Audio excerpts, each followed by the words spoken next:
Good morning, everyone. Welcome to this special service, the service that spans the country from coast to coast. And I'm speaking to you this morning from Halifax, Nova Scotia. So the gathering music that you heard a moment ago was live from the sanctuary of the Unitarian Church in Vancouver, presented by Elliot Dano. Thank you so much, Elliot. And we'd like to begin our service now with music that was submitted by the congregation in Peterborough, Ontario. You can sing along. The music is presented by their choir leads, and you'll know the piece, I'm sure, Spirit of Life, and you may want to sing along from where you are.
Beautiful.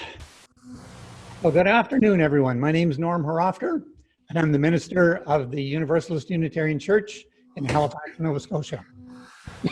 Good afternoon to everyone in Thunder Bay, Ontario on points east, and good morning to everyone west of Thunder Bay. Welcome one and all to our Cross Canada Sunday service. I think this event came about in a brainstorming session led by Vita, our executive director of the CUC. The idea was to do something significant on the weekend when many of you were planning to be visiting Halifax for the biennial CUC conference. That was in the before time. And I wish you were here today. We have a beautiful spring day here in Halifax. I do hope this service will help you to feel the size and the scope of our faith movement that spans our great country. Before I go any further, I want to invite Reverend Samaya Oakley, the minister of the South Fraser Unitarians in BC, who's joining us from her study, I believe, in BC, to remind us of the relationships that we have with the original peoples of this land. Samaya? Thank you, Norm. As has become the practice in many of our congregations, we begin with an acknowledgement that we meet on lands that the original settlers took from the original peoples. As we gather across this great land, we acknowledge that we each meet on different lands, some treaty lands, some unceded land, and yet all of it ancestral and traditional lands. I myself at this moment am breathing in the air that the Coast Salish people, and more particularly the Semiahmoo First Nations people, have breathed in for thousands of years. You who are participating in this service across this country are doing so as well with the air that you breathe in. It is through our breath that we are linked together, linked 7 generations back and 7 generations forward. The original settlers on Turtle Island built relationships with the indigenous peoples because they needed those relationships to survive in an unforgiving landscape. As time went on, we got too busy to sustain those relationships. We got too busy cutting forests and damming rivers and digging for gold and harvesting for fish. We got too busy making money and managing churches. Seen this way, not much has changed. Are we all too busy to heal a relationship? If you would like to be a part of healing our relationships, please contact those in your congregations and those who are working nationally to do just that. I know I am busy, but not too busy for this work. I need a community around me to remind me of what is important. And I think you do too. Norm, back to you. Thank you so much, Samaya. This morning, Taz Stresiger will join us from his home in Kingston to lead us in the chalice lighting. Taz, you're on. Thank you, Norm. We kindle our flames today across the great distances between us, knowing that our hearts are closer than ever. This weekend, we have tended to our souls and to our communities, which are the same thing. Some of us have been engaged with the business that keeps our national connections strong and vital through turbulent times. Some of us have been exploring new frontiers of being in community online at Ensemble and Kazoom, our first ever online national youth and young adult cons. Some of us have been exploring the liminal space in which we all find ourselves now. Some have even crossed a significant threshold this weekend, from youth to young adulthood. All of us have cause to celebrate that though we are apart physically, the love that connects us will not let us go. May our hearts join together now as one Unitarian Universalist community in tenderness, possibility, and joy. Back to you, Norm. Thank you, Taz. And I'll light the chalice here in the sanctuary in Halifax. And others of you may have a chalice or a candle or something at home that you would like to light as well.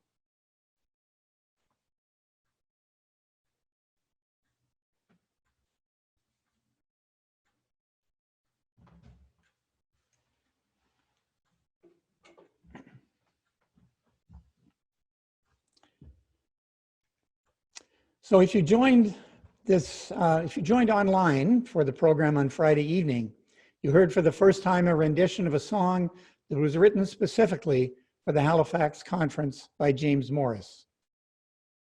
James Morris and John Lindsay Botten are with us here now, and they'll be performing that piece live from the Halifax Sanctuary.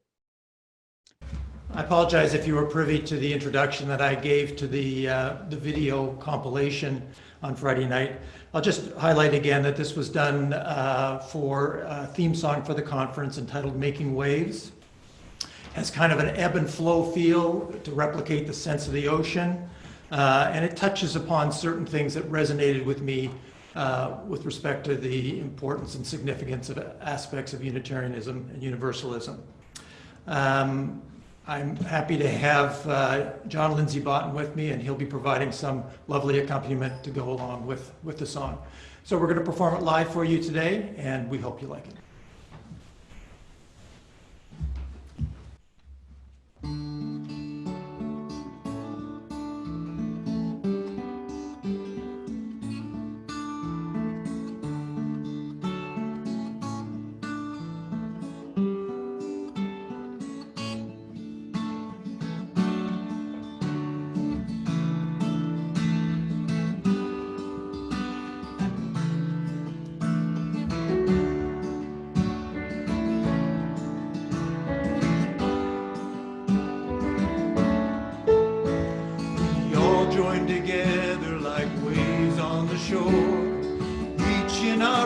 Special way. Some come searching for reason and justice. Some seek grace or the pleasures of play. There are waves of compassion that help ease our way with mercy in times of despair. There are waves of vision that open our eyes and we see as in clear morning air we are sailing on the waves that we make, waves of wonder and joy. We are sailing on rivers of hope, spending our days making waves.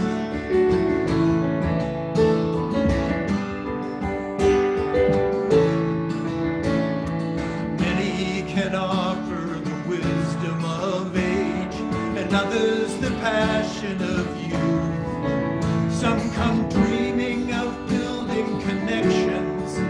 Some seek peace or a moment of truth. There's a tide that raises all boats in the sea, embracing the will to be free. There are waves of spirit that bridge each to all, and we breathe. In the essence of love, we are sailing on the waves that we make, waves of wonder and joy. We are sailing on rivers of hope, spending our days making waves. Oh, life is for living, so live every day. Ah, the time's not for giving, so find blessings come what may. We are sailing on the waves that we make, waves of wonder and joy. We are sailing on rivers of hope, spending our days. We are sailing on waves that we make, waves of wonder and joy. We are sailing on rivers of hope, spending our days making waves, spending our days making waves, spending our days making waves.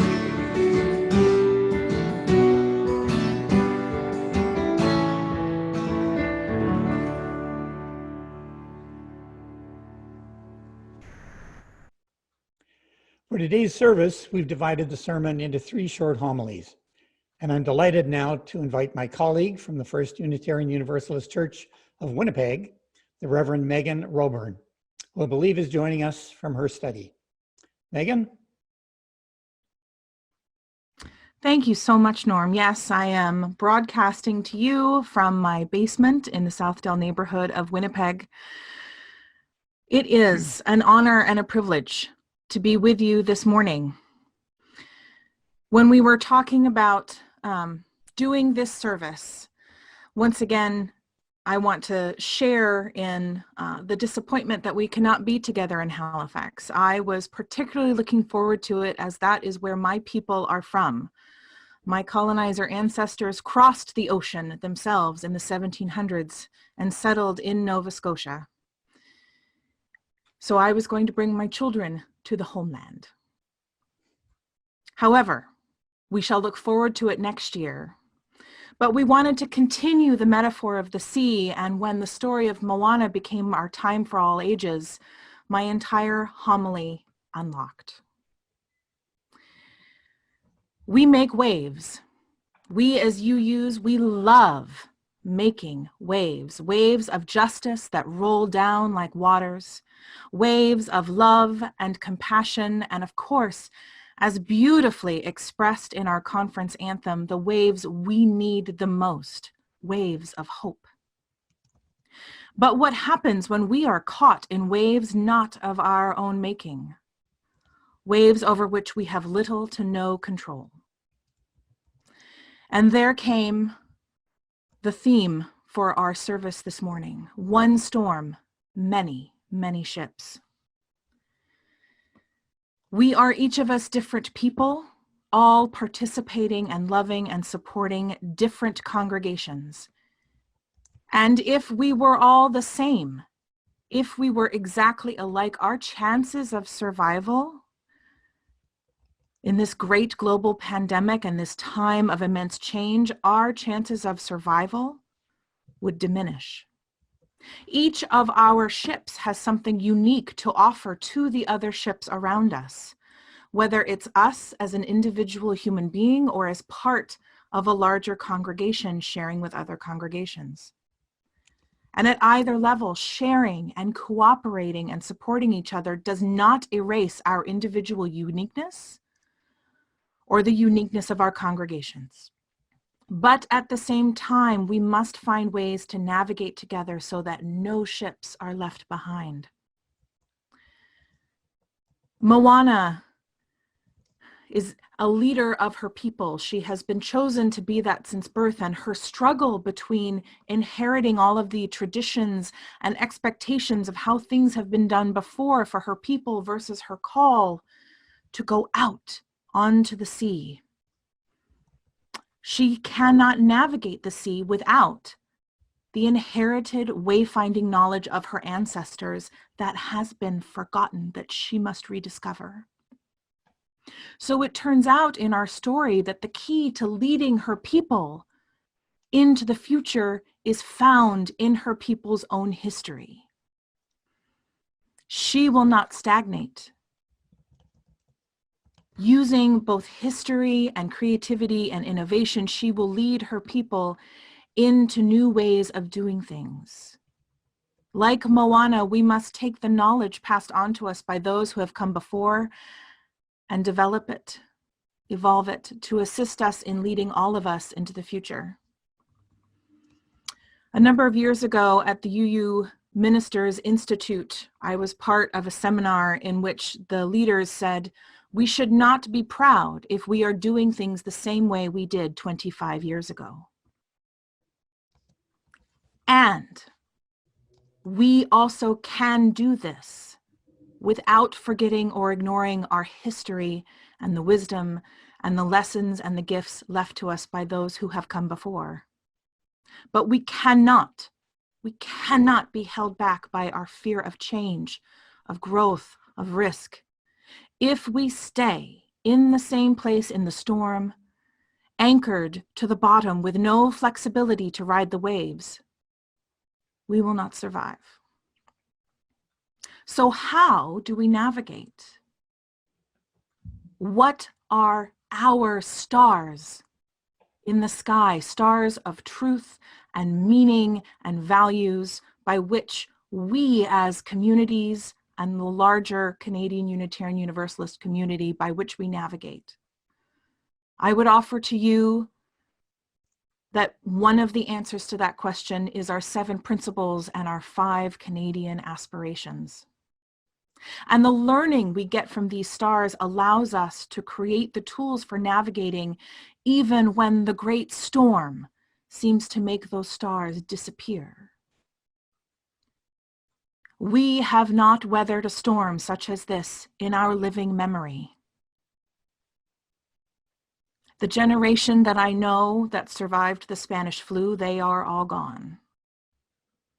We have not weathered a storm such as this, but we have the means to do it regardless. I believe that. If we are willing to keep our stars in our hearts and minds, regardless of whether or not we can witness them shining in front of us at this specific moment. Now is the time, my beloveds, when we truly will find out who we are. Will we be everything we have been, everything we already are, and more?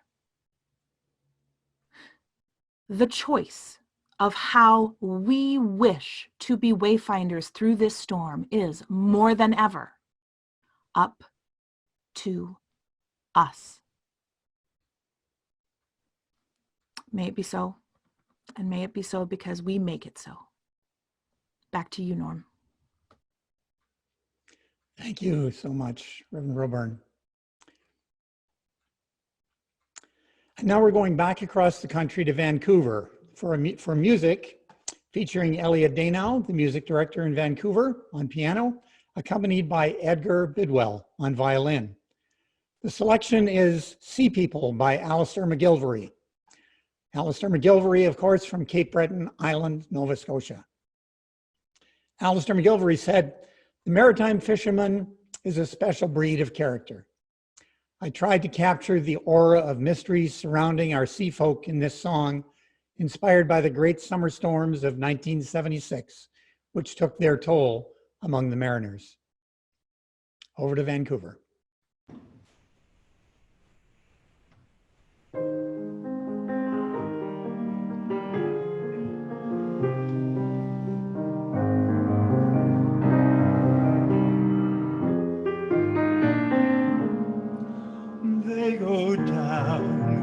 nets to the shore.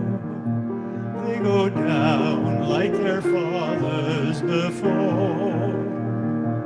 And the sea seems to say, if you ride me today, I will grant you the wealth of my store.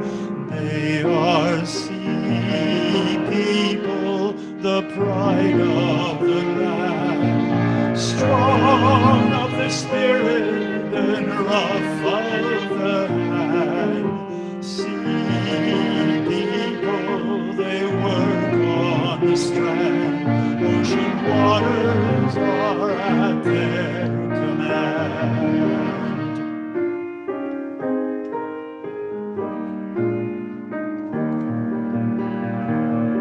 As the waves rise to tumble and fall in the face of a wild summer squall, all the traps will be cast and the courses held fast, for they brave through the worst of it all.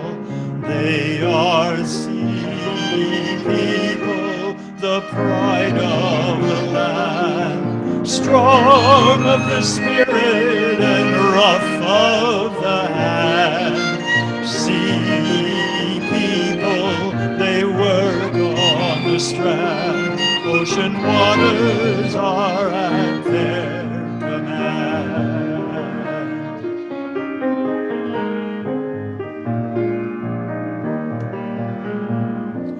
If you walk the cold beaches alone, as the first light of morning dawns, all adrift in the haze where the white seagull strays, you might catch a glimpse on the foam of the sea people, the pride of the land, strong of the spirit and rough of the hand. Sea people, they work on the strand, ocean waters are at their command. The ocean waters are at their command.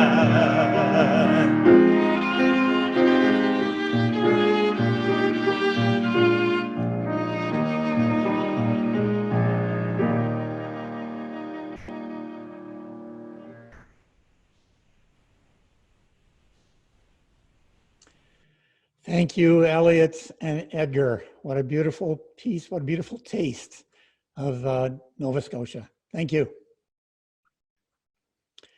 So we're doing the sermon today in 3 small homilies, and I'm going to do the second part. When we selected the theme of making waves for a Canadian Unitarian Council conference here in 2020, we had no idea of the waves that were just over the horizon. So, what is the state of our vessel, the good ship Unitarian Universalism, as we ride these waves? On the surface, there's much that would inspire confidence. The congregation here in Halifax was founded in 1837, and we've ridden out many storms over 183 years. We're indebted to Heather Watts, a member of our congregation, who wrote a wonderful history of our church called Universalism in Nova Scotia. It's a story of triumph and overcoming adversity, alternatively making waves and being swamped by waves that we did not anticipate. We've survived and continue to carry on the tradition, but it hasn't been easy. When we began in Halifax, the message of this church was clear and compelling. At a time when the predominant Calvinist churches were preaching fire and brimstone, Sarah Allen traveled from Halifax to New England, and she heard the great Universalist preacher Hosea Ballou teach a radical new vision. He taught of a God of love, a God who would never condemn any of his creatures to eternal hell. When the first converts to Universalism tried to form a church here, their founding meeting was broken up by those who didn't want a Universalist heresy to take root. From the very beginning, we were making waves. The history of the early Universalist church in Halifax was anything but smooth sailing. There were a few major benefactors and the church grew, but it advanced with many setbacks, usually related to money or dissatisfaction with the minister or both. But grow it did, until in 1874, the congregation built and moved into what was one of the grandest, best appointed churches in the province, the Church of the Redeemer on fashionable Brunswick Street. That church had seating capacity for 400 people. But unfortunately, and maybe predictably, soon infighting and financial troubles became the dominant theme. It was a long downhill slide during which the church lost its vision and its relevancy, until in 1948, the grand church and the associated buildings had to be sold. But a small handful of the members of that church kept a little lifeboat afloat. They started meeting for a time at the YMCA. And then, once again, the church started to rebuild. The attraction could no longer be the idea of a loving God. That was now mainstream in most mainline churches. The rebuilding of the Universalist Church in Halifax was around the idea of freedom of thought, freedom from creed or dogma, and the pursuit of truth wherever that intellectual exercise took you. That was a compelling message in the 1950s and the 1960s, when freedom from creed and dogma while staying within a church framework was a new and a compelling idea. Those ideas, right for their time, can be traced back to the Universalist idea of a God who loved all his creation. For a while, we made waves and we rocked the boat, particularly when it came to the role of women in church and the issues of sexuality and LGBTQ rights. To stay afloat for the long term, to ride out the storms of world wars, economic depressions, and pandemics, those in the ship need to keep their eyes focused on the horizon, that which is stable, that which reminds them of the bigger picture, the meaning behind it all. So what will that be for Unitarian Universalists in the decade ahead? We are above all else a community of communities, congregations bound together by covenant in the Canadian Unitarian Council. In every survey I have ever seen, people tell us that they come to church for that community. But what will that look like in the future? The pandemic struck at a time when communities are moving from direct personal interaction to online interaction. That change was well underway before we were hit by the pandemic. The trend has been moving away from the kind of communities that we knew in the past. People are literally afraid of direct interaction. I've met younger people who have told me they're actually afraid of telephone calls. Telephone calls are too spontaneous, too risky. Many now prefer text messages where they can control their response and their interaction entirely. And now we have a reason to be afraid of physical contact for health reasons. What will sustain us through this fear? Just maybe it's our faith. Perhaps it comes down to two ideas that once again can be traced back to Universalist roots. The first of these is that we need a place where people of goodwill, but people of differing perspectives and beliefs, differing cultural backgrounds, ideologies, can come together in peaceful, constructive dialogue to learn from each other. If we all share a common universal destiny in this storm, then we owe it to each other to listen and to learn from one another with respect. That space, That bridge building is needed more now than ever in this time of polarization. And the second idea is that there's meaning behind this life that we are experiencing. It's not only worthwhile, but essential to spend time reflecting on what our lives mean, individually and more broadly, to discover our individual place in this amazing universe. We need a place where we can learn what it means for each of us to live a good life. There's no place in society today other than church that purports to provide answers to that question. What does it take to lead a good life? A life that makes our world a better place for all. The history of the Universalist Unitarian Church of Halifax tells us that we will never arrive at our destination. We will always be on the voyage, oftentimes through stormy seas. The times we are living in now are times of fear.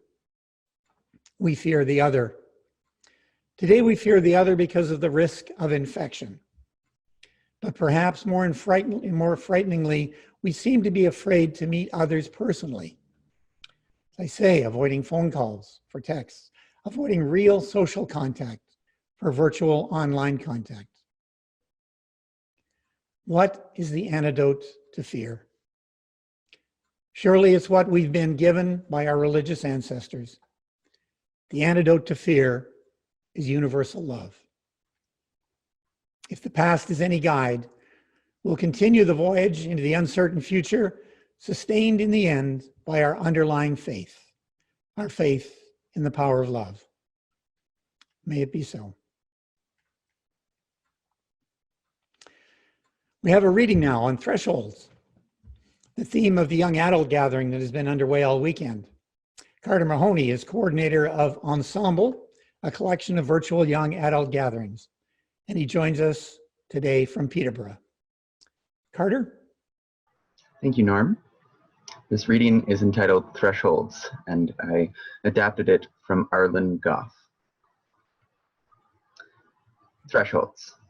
We cross them every day, from room to room, from outside to inside and back again, from here to there, from anywhere and everywhere.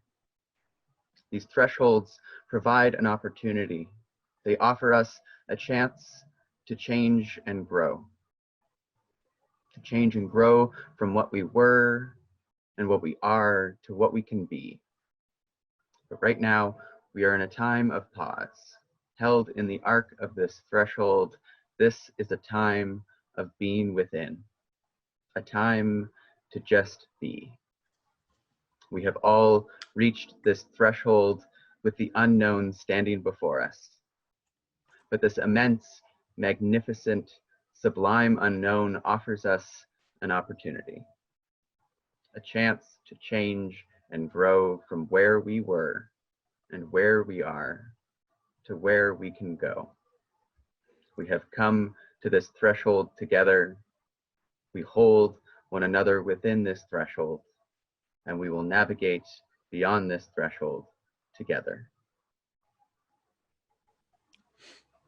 Back to you, Norm.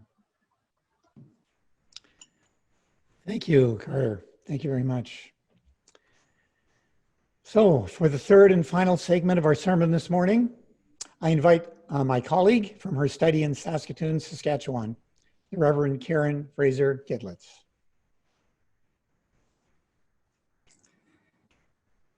So here we are. The sky is dark. The waves are bulky hulks of water. Sometimes at the top of one, just before we lurch forward, we get a glimpse of the horizon, but most of the time we can only see the next wave rising in front of us.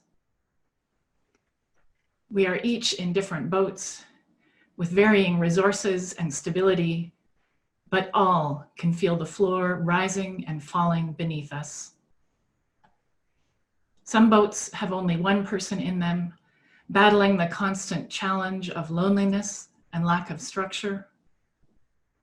Some boats are full and we are like the proverbial mallard duck, placid above the waterline, paddling madly below, juggling care and concern for children, work, parents, with a deep need of some time alone and a longing to provide things for our loved ones that is not in our power to give right now. And then there are those who are barely afloat at all, on their own in the sea, or on a boat that is not sound. A storm is a liminal place, a time between times, a time between paradigms.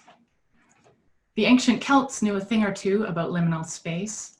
When the veil between the worlds grows thin, put food outside your door, because you never know who or what might be passing by.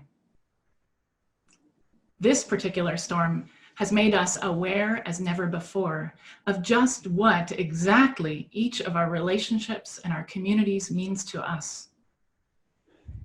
Sitting in our homes, looking at one another from our little electronic windows, I'm at once grateful for the opportunity to connect this way and deeply aware of what it is that I miss in this form of connection. Whether we are feeling concern for those we love who might be at risk, whether we are longing for someone, anyone to come inside our homes, or longing to see someone, anyone other than the people inside our homes, we have been thrust back on ourselves and our own internal resources in a way that some of us, many of us, might never have experienced before.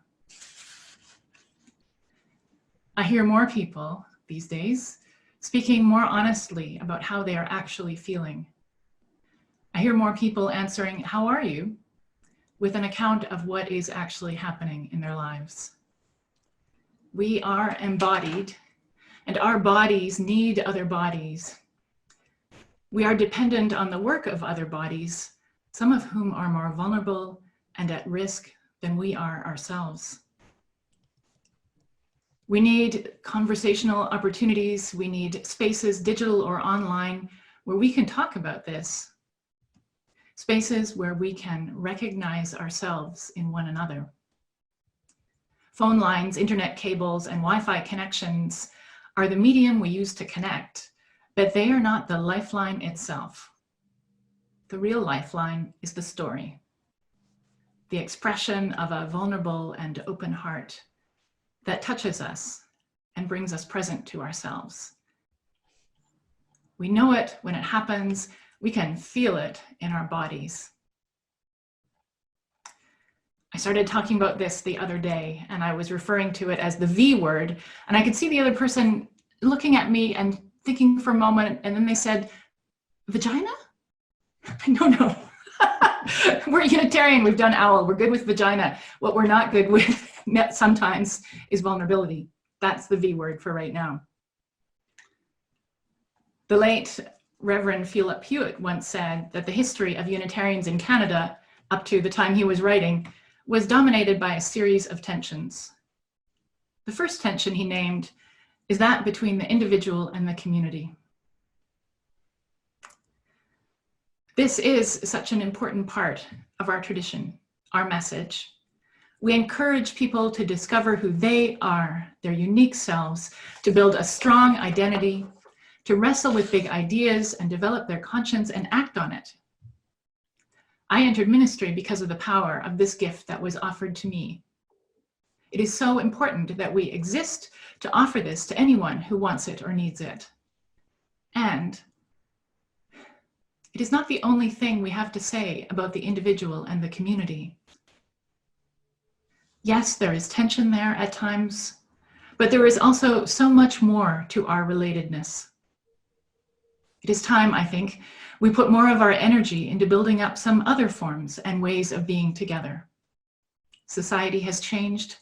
Our needs have changed. So, in the midst of this storm, I invite you to drop down for a moment in your mind's eye, below the waves to the sea floor, to one of my all-time favorite creatures, the crab. Imagine in your mind's eye there is a red rock crab hiding under a ledge. Crabs have a shell, an exoskeleton, but over time, as the crab grows and matures, this shell comes to fit less and less well. Eventually, the shell is too tight, and the crab squirms its way out of it, leaving it soft and vulnerable without its usual protection. But the fascinating thing for me is that it turns out that the crab was already growing the base of a new shell long before the old one came off. My friends, I propose to you that we have long been growing a new understanding of what it means to be human. We have long been growing a new way of talking about humans in community, a way that pulls us into deeper relatedness, causing us to notice who is present, who is not, and to find out why. An understanding that acknowledges and lifts up our dependence on one another. And central to this enlarged, more expansive theology is a new understanding of belonging to ourselves, of belonging to community, of belonging to the wider than human community. A form of emotional wayfinding, if you will. Have no fear. The change that is required does not need a task force. There are no to-do lists in this revolution. In fact, it is already happening among us.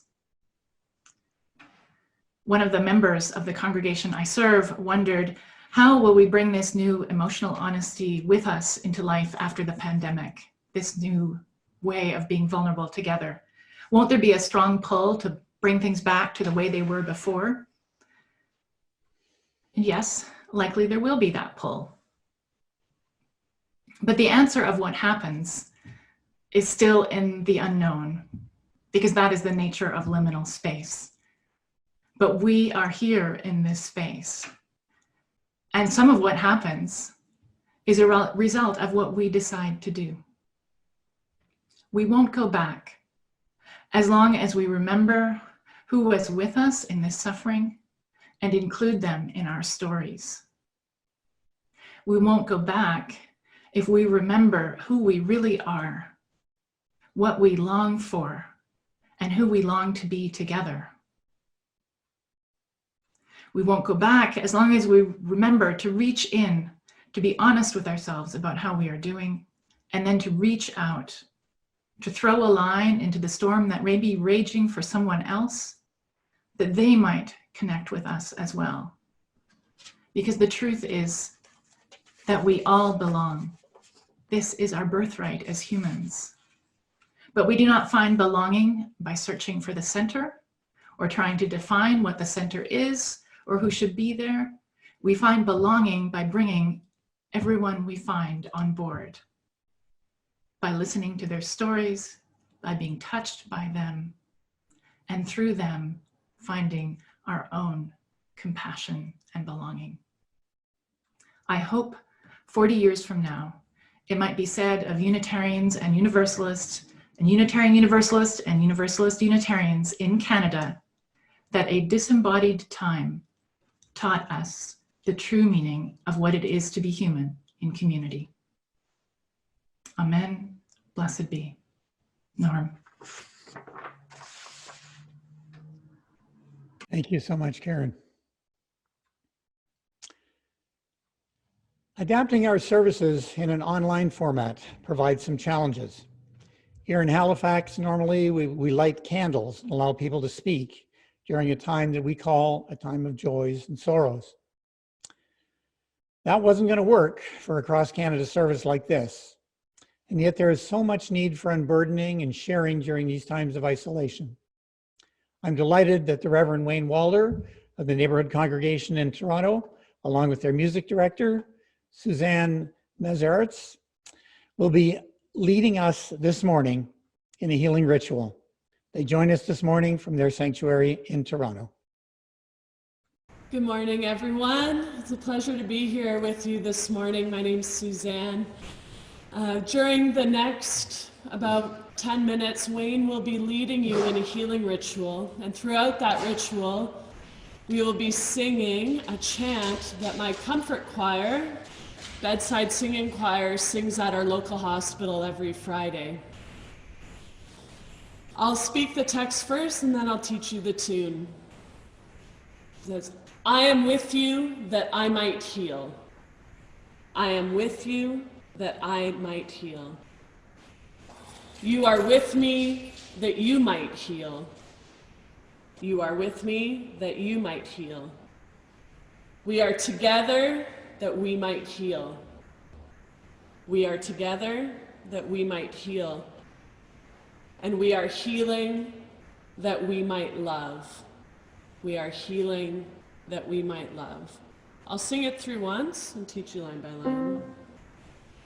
I am with you that I might heal.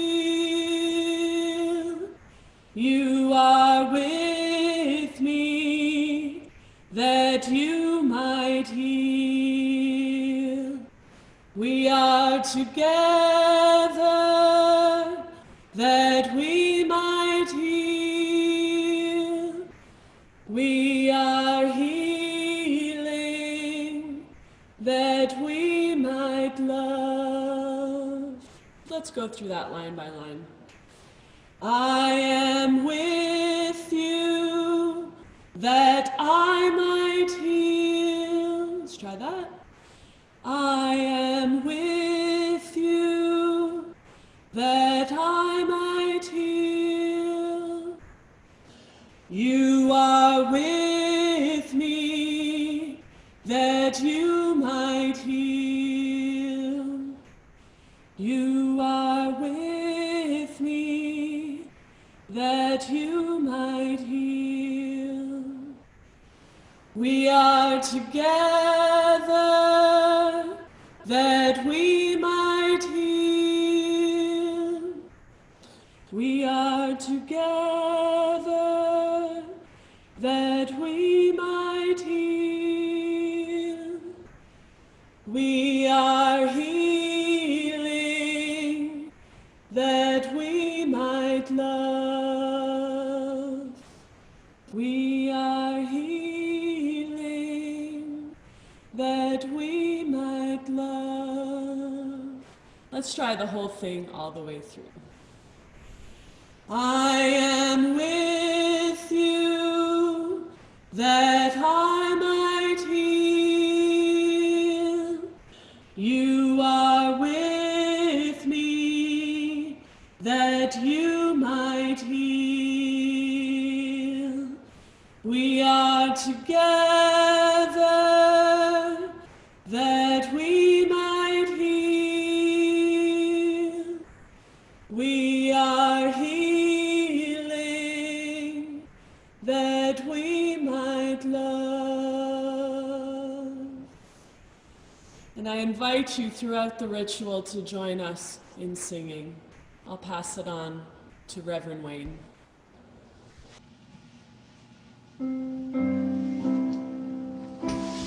Join us in a ritual we have used in our congregation many times.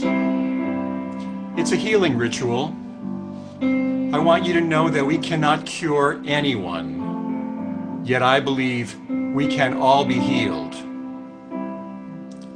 A ritual is an event within a community where we hold each other in our figurative arms, even when we can be in the same room. We calm our minds, maybe close our eyes, and allow the chant to hold us. We give up control, or the fantasy of control. It will be like a longer meditation with music. The ritual is participatory. After I finish speaking to help us begin, Suzanne will sing and play the chant she taught us. While she is doing this, take your time to settle in. Then while she is singing, if you're moved, send a note through the chat to me with the name of someone you wish to be heard by this sacred gathering. You can type in the Zoom chat or the Tube chat, and I'll read it for us to hear. It could even be your own name. You can also sit and just rest.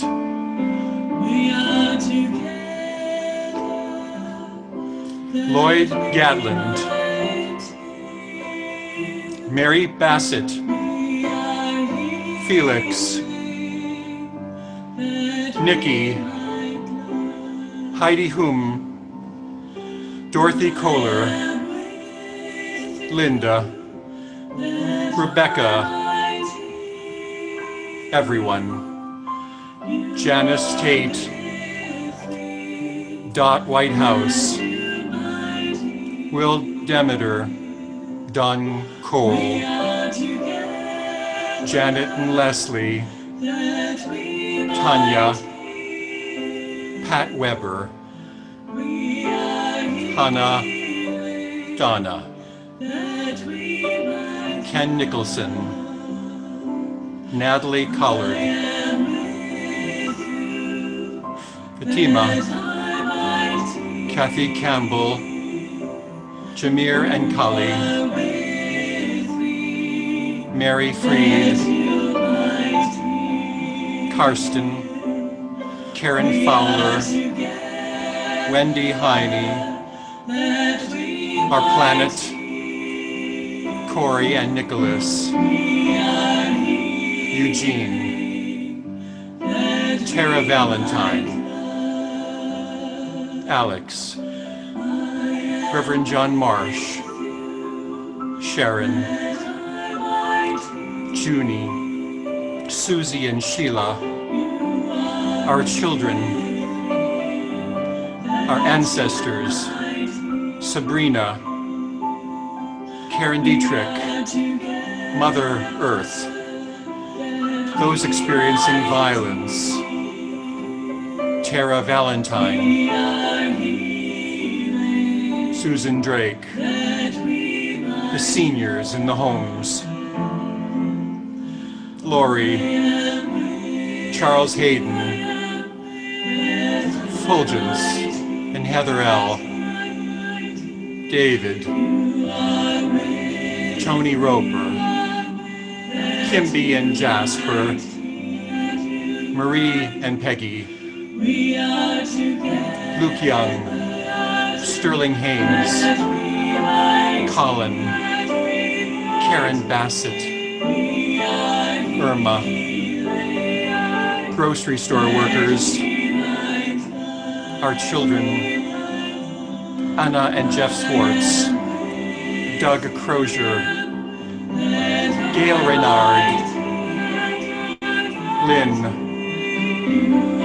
my nieces and nephews, Chris Lawrence, Debbie, Julie Ritchie, the PSWs,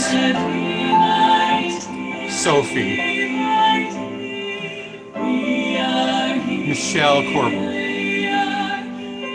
those in refugee camps, Pam Skinner, James Williams, Pat Rafel, and Everett Morris, Everett and Philip Hewitt, First Nations,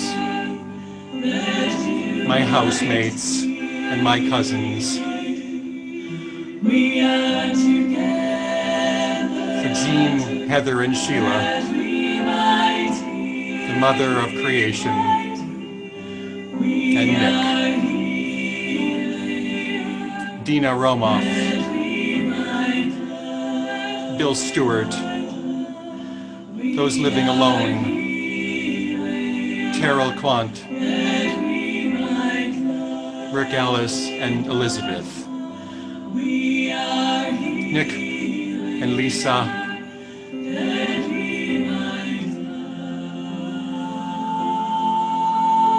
Charles Wooten and Aria Woolen, Terrence and Margaret.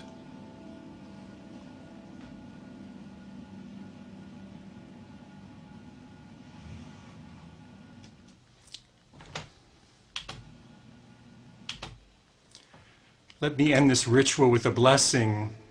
And during this short blessing, you might reach out one hand to send a blessing. and put another on your heart to take in the blessing so that we can feel we're together. So let healing come to you now. Let the buds, the new green trees remind you. Let the earthy smell of spring touch you and make you smile. Let the cool breeze enliven you. Let the healing of the gnats and the spiders and the birds touch you. Healing as you wake, healing as you close your eyes to sleep, healing inside you and from outside you. We can't all be cured, but we can all be healed. Let healing come to you now. This blessing is for you.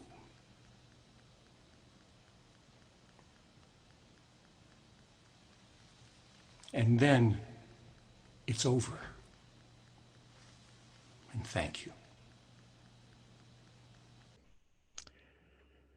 Our offering time is a ritual. It's a time to celebrate the importance of generosity in leading a good life. The decision to make a charitable donation is a personal one, and we recognize that some are not in a position to make that financial donation. But if you have the means, and if you'd like to partake in this ritual of generosity, we have two wonderful opportunities for you today. We've selected one national charity and one international charity.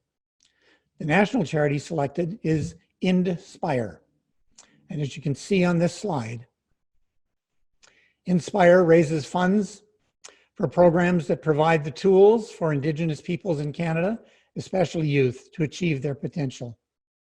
Inspire aims for every Indigenous student to graduate within a generation. They have awarded more than $87 million to over 25,000 First Nations students, including Inuit and Métis students. And it was a top 10 Canadian impact charity 2 years in a row. It's partnered with Canadian corporations, federal departments, and the private sector. And the international charity selected is our own Child Haven, as you can see from this slide. Child Haven is inspired by the teaching of Mahatma Gandhi as created by beloved Unitarians Bonnie and Fred Cappuccino. Founded in 1985, Child Havens assists women and children in developing countries with shelter and food and education, clothing, healthcare, emotional and moral support. It operates 9 homes in India, Tibet, Nepal, and Bangladesh. It welcomes children who are disabled, parentless, who are destitute, and are from socially disadvantaged situations. It supports women and family in learning skills to become independent, and it is celebrating its 25th anniversary. And now I have the distinct honor and the great pleasure to invite Fred and Bonnie to speak to you directly from their home in Maxwell, Ontario. Thank you, Norm. This is Fred Cappuccino, age 94, and Bonnie Cappuccino, who has age 85, who has put up with me, 86, sorry, who has put up with me for 66 long years.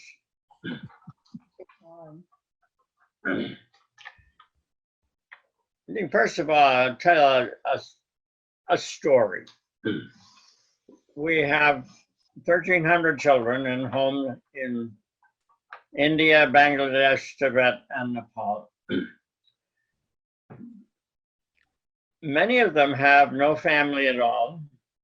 And so Bonnie finds herself sometimes being asked to arrange a marriage for these young people. Well, one time, 2 kids who were marriageable age in our Hyderabad home came and said to Bonnie that they would like to marry each other. And Bonnie knew of a relative that the boy had. So she said, well, you better go and ask your uncle and get his blessing. And so he went to ask his uncle. He had no parents. And the uncle said to him, oh, I am so sorry because at age 5, you were betrothed to a girl named Layla. And she is the one that you must marry. You cannot marry this other girl. So this young fellow was really distraught and went back to Hyderabad and gave the terrible news to the girl he loved and wanted to marry. And she was distraught and started to cry. And then she said, now, what is the name of this other girl? And he said, her name is Layla. And she screamed. She said, that's me. That's the name I had before I came to Child Haven. So once in a while, we find that maybe there is a God after all. Anyhow, Lonnie, can you tell us something?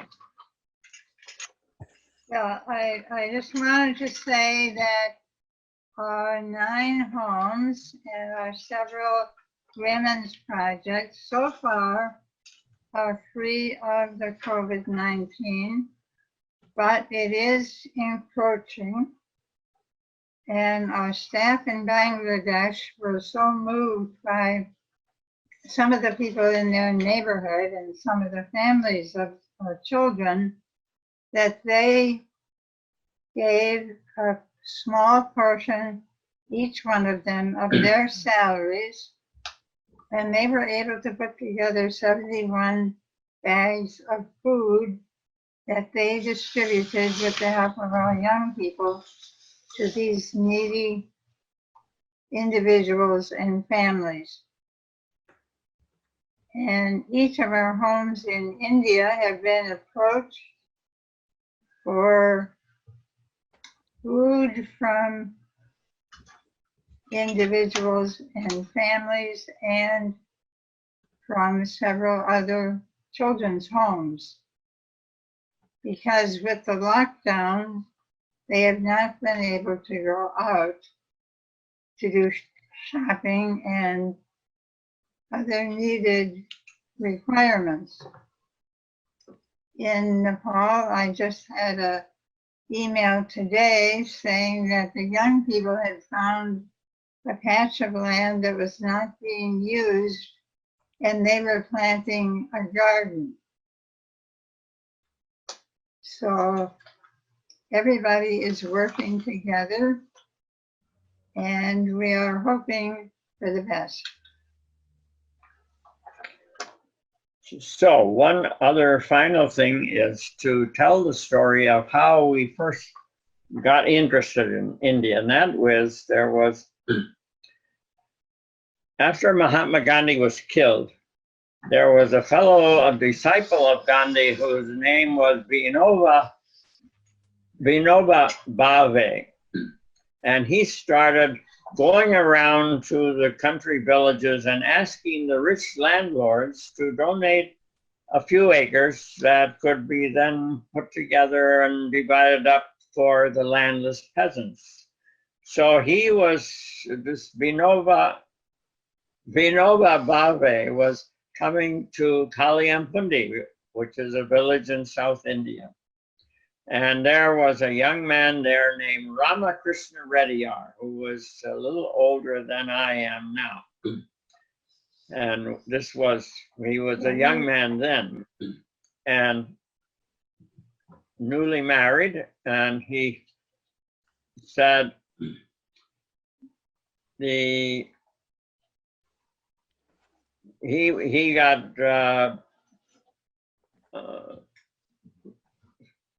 got all excited about this Bhutan movement and wanted to give land. And so he promised that he would give 300 acres of land that he had. And so he went back and told his wife, and his wife said no. why are you giving what belongs to your own children? And so she refused, and without her permission, he couldn't do it. So he said that he told her that, well, he wanted her to change her mind, and and she said, no, I won't change my mind. You just cannot do this thing. So he decided to go on a hunger fast. And so for the whole day, he didn't eat any breakfast, lunch, or supper. And the next day, and finally she got, after a couple of days, she got worried about him, and she cooked a little meal for him and took it over and said, here, I'll sign. And he said, no, first sign the paper and then I'll eat. And when he was telling me this story, he was laughing, and his wife, who was sitting on the ground at his feet, somehow she was not laughing. But the point is that this couple became Gandhians, and they gave a lot of land to the peasants around. And when they heard that Child Haven was a Gandhian institution, Bonnie and I went to India as a kind of a pilgrimage to the land of Mahatma Gandhi.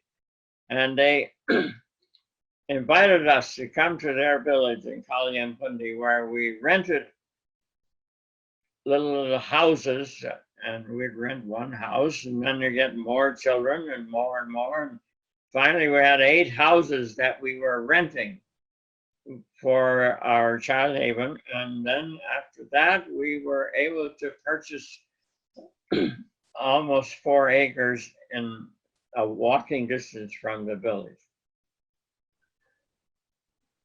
So It's the 35th anniversary. we're 35 years old. Child Haven is 35 years old.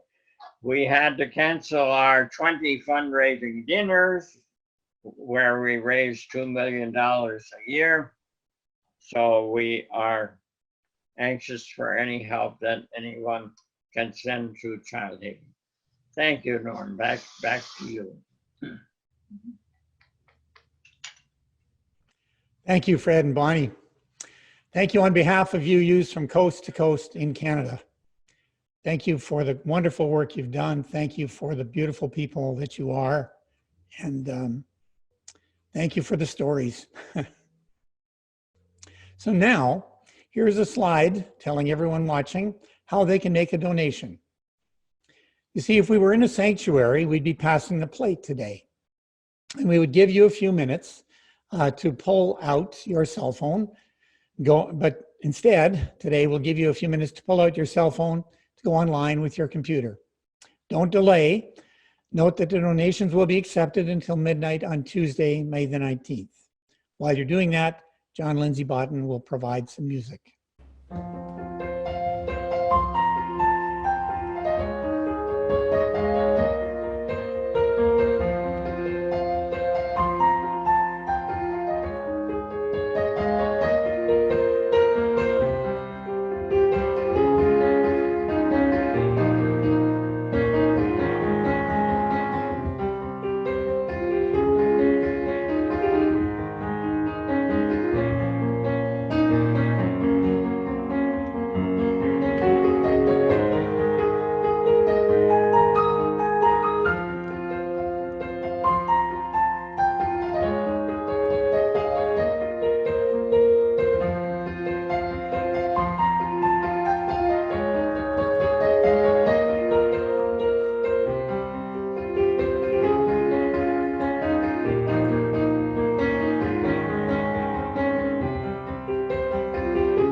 Thank you, John. So now we're nearing the end of the service, and we've saved something special for this moment. When planning for the CUC conference in Halifax, I was determined to provide an opportunity to promote the idea of Unitarian Universalist ukuleles. Come on, it's a natural. It's a fun instrument. You can engage people of any age. Children in our religious exploration classes can explore music using this simple instrument. I had visions of UU Ukulele Marching Band in every city in Canada. And if I dare say so myself, Unitarian Universalist ukuleles is pure marketing genius. Well, as it happens, one of the best, no, I'm going to say the best ukulele player and teacher in the world lives here in Nova Scotia. James Hill and his wife, Ann Janelle, who sings and plays cello, would normally be touring the world at this time of year. But like a lot of us now, they're working from home. I was absolutely over the moon when James accepted my invitation to be part of our service here today. James, if you're still there, we've been keeping you waiting. If you're still there, you have my full attention. Thanks, Norm. Thank you, everybody. It's been an inspiring and enlightening afternoon. So if you have your ukulele handy, now's the time to grab it, tune to something like that. And for those of you who don't have a ukulele here, don't worry, there'll be plenty of singing as well. But for those of you who have your ukes in hand, and I hope there are some of you out there, I'm going to teach you, fittingly, the peace chords. Not the peace corps, the peace chords. You take two fingers like a peace sign and you put them both down on the 2nd fret. One on the 1st string, one on the 3rd string. It's just that easy. That's the first chord we need for this song. The second chord we need for this song, you take those same two fingers and you jump them over one string toward the ceiling. And you get this sound. 2 chords for just one peace sign.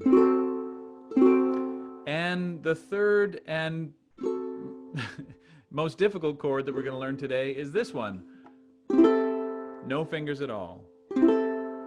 Anybody can do this. Any level of skill or musicianship, you can jump in on this if you like. Now, here's where it gets a little tricky. I'm going to show you universal Unitarian ukulele sign language. And this is sign language for chords that we use all over the world. If I stand like this, it's that first chord I showed you, which is called G, sort of. It's sort of G6 if you're playing along on a keyboard. If I go like this, it means jump over to the other chord that I showed you. And if I go like this, and I just take my fingers away, well, then you take your fingers away too. And those are the 3 chords that we need for this song, which is dear to my heart. Many of you know it already. It's called Up Above My Head, There's Music in the Air. I will sing, I will say something, and you say it back to me. It goes like this.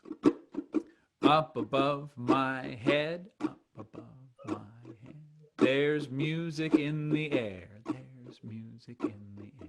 Up above my head, up above my head, there's music in the air. You got it.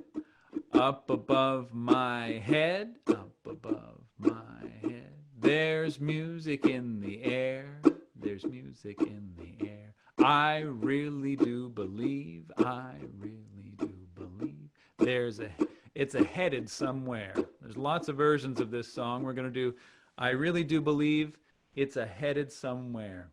Okay, here we go. I will strum, you strum along if you have a ukulele. If not, repeat after me, and we'll all make music together. Here we go, from the top. 1, 2, 3. Up above my head, up above my head, there's music in the air, there's music in the air. Up above my head, up above my head, there's music in the air. Up above my head, there's music in the air. I really do believe it's headed somewhere. Let's try that one more time. Up above my head, up above my head, there's music in the air, there's music in the air. Up above my head, up above my head, there's music in the air. Sing it now. Up above my head, there's music in the air. I really do believe it's headed somewhere. Okay, now here's where we come to the interactive portion of the show. If we can just open those chat lines one more time. We know there's music in the air here in Halifax, and I'm tuning in from Brookfield, Nova Scotia. We know there's music in the air in Halifax. Where are you right now? Let us know what town or city you're in, and we'll work it into the song here. Out here in Brookfield, there's music in the air. In Ottawa, Windsor, Fredericton, Winnipeg, Peterborough, Montreal, New Westminster, BC, there's music in the air. In Airdrie, Ottawa, Hamilton, Regina, Calgary, Edmonton, Lakefield, Surrey, Vancouver, Wolfville, Victoria, there's music in the air. In Thunder Bay, in Welland, and Fredericton, and Brampton, and Vancouver, in Nanaimo, and Kingston, and Cumberland, Sherbrooke, and London, and Kelowna, and Honey Gables, and Kingston, there's music in the air. In Port Perry, in Vancouver, in Dundas, Ontario, in Merrickville, in Orkney, in Edmonton, in Saskatoon, in Toronto, in Borden, in Verona, in Black River Lake, there's music in the air. And in downtown Toronto, and in Waterloo, and Iggy, and Whidbey Island, there's music in the air. In Kitchener, I really do believe it's headed somewhere. Sing that with me. I really do believe. Thank you, everybody.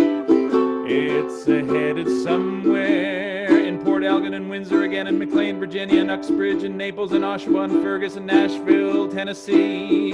In Parkdale, and Lake Loon, and Bowen Island, BC, and Mississauga, there's music in the air.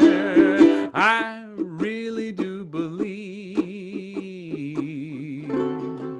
If you're strumming along, this is that second chord I played you. And watch for the chord here. It's headed somewhere.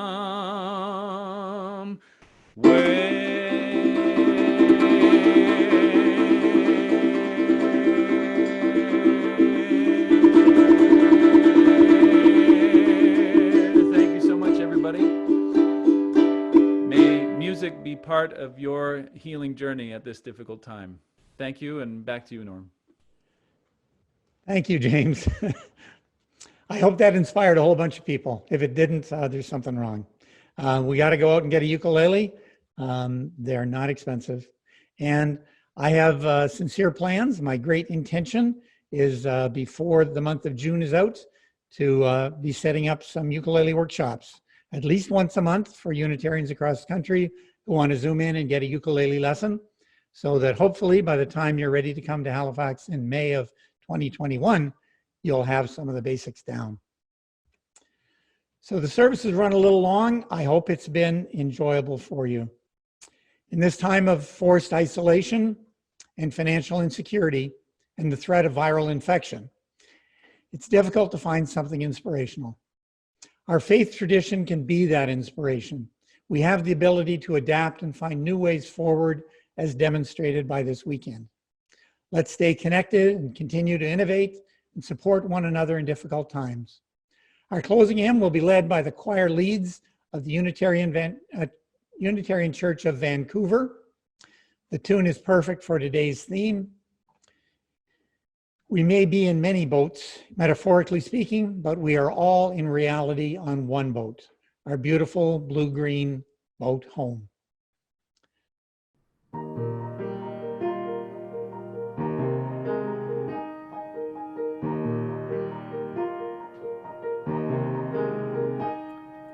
Though below me I feel no motion, standing on these mountains and plains, far away from the rolling ocean, still my dry land heart can say, I've been sailing all my life now, never harbor or port have I known. The wide universe is the ocean I travel, and the earth is my blue boat home.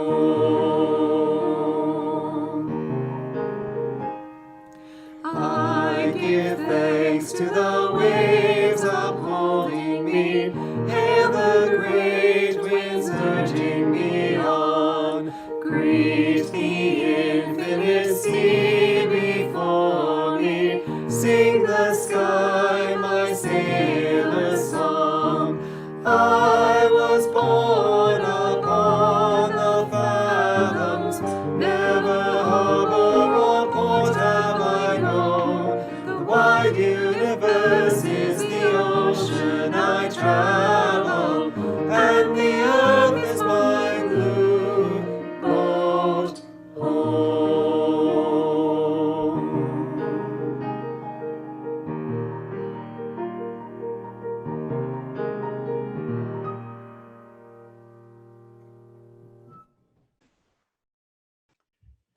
And now, I invite Maya James to lead us as we prepare to extinguish our chalice.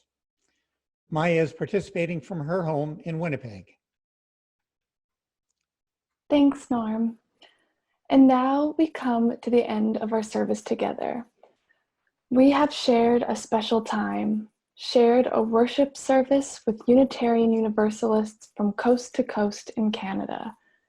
We began the service as we always do, by lighting a chalice, and now we extinguish the chalice.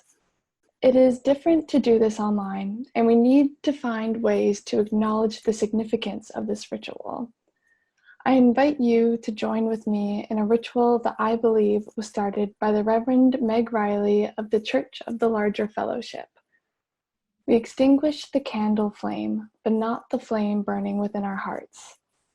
Norm will extinguish the chalice in Halifax, but not the flame of love and justice and compassion that burns in each of our hearts.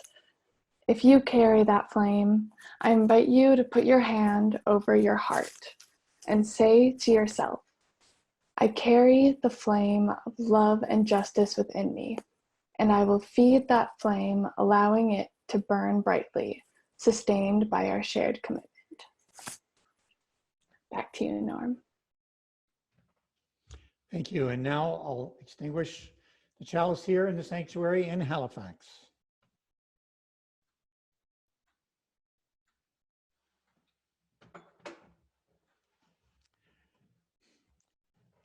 I want to express my profound thanks to the many, many people who made this service, this unique service, possible. I couldn't begin to name them all. Just know that we are very, very appreciative for all of the effort that went into this today. And we began with the Zoom system crashing, which was quite interesting. So I extinguish the chalice, and so ends our service, but not our time together. I invite Vita now to explain our virtual coffee hour.